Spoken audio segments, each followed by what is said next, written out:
So good day, sir.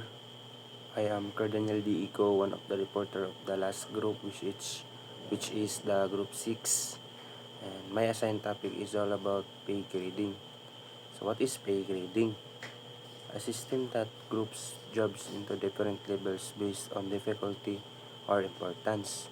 So kung maingon tag pay grading, usa ni sa ka sistema nga nagrupo sa mga trabaho based sa unsa ka lisod o ka-importante ang isa ka trabaho. Mas taas ang level kung mas dako ang responsibilidad. So each level has its own salary range. So every level is lahi jud og kaugalingong salary range. Butang nato kibali na ka sa taas nga level. So taas jud ang imong sweldo. Unlike sa ubo nga level is mubo jud ang imong sweldo.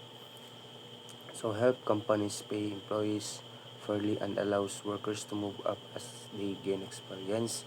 So makatabang ni sa company nga pagpasildo sa employees nga patas and allow workers to move up as they gain experience. So kubali makadugay ang panahon, mas mahatagan og chance ang isa ka workers nga mutaas ang ihang level.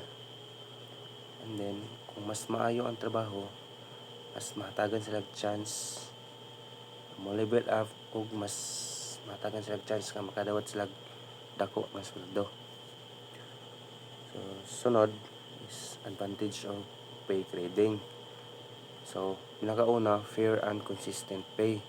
So kung mingon tag fair and consistent pay, pinaagi sa pay grading patas ug pareho lang ang paghatag sa sweldo sa mga empleyado. Kibali walay bias ba, dili sobrang bayad sa isa kung pareho naman gani ang trabaho ug responsibility nila. Sunod is clear path for growth. So kung may tag clear path for growth, so diri ang isa ka empleyado is makita na kibali niya ang dalan para mo level up. Kabalo na siya kung unsayang angay buhaton para mo level up or mas mosaka sa taas nga pay grade. So mo na dira sa clear path for growth. So sunod disadvantage of pay grading.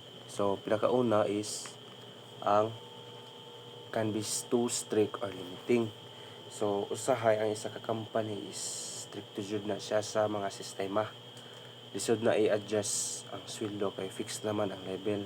Bisan pag maayo ang gipakita sa isa ka workers, maayo ang performance diha.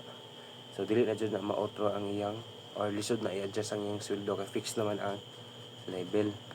Sunod, may not fit all job differences.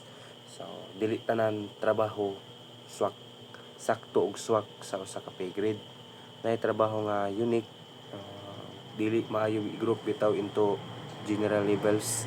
So mo na dira sa may not fit all job differences. Sunod, delayering and banding. So reducing the number of pay levels, replacing them with broader salary bands. So kung ingon tag delayering and banding, so diri ang pasabot ani imbis na daghan o gagmay pay grades ang gamiton sa isa ka company, himuon na lang kay nila og kanang gamay himuon na lang kinanila og kanang pipila lang pero dagkong ranges. So kibali mas simple ang sistema ug mas flexible ang company sa pag-adjust sa sweldo sa mga empleyado nila. So mao na dira sa delayering and banding. Susunod, going rate model. So a pay method based on what other companies in the same industry or area are paying. So kung mingon tag going rate model is kibali diri mao ni ang paghatag sa sweldo nga ang company is nag-base lang kibali sila sa average market rate. Ang empleyado masildoan lamang sila sa kung pila lang pud ang sweldo sa uban company sa ilang empleyado. Kibali murag kanang pareha lang bitaw ang sweldo pero lahi-lahi og company. So mao na dira sa going rate model o Mara dito nga ako, sir. Daghang salamat.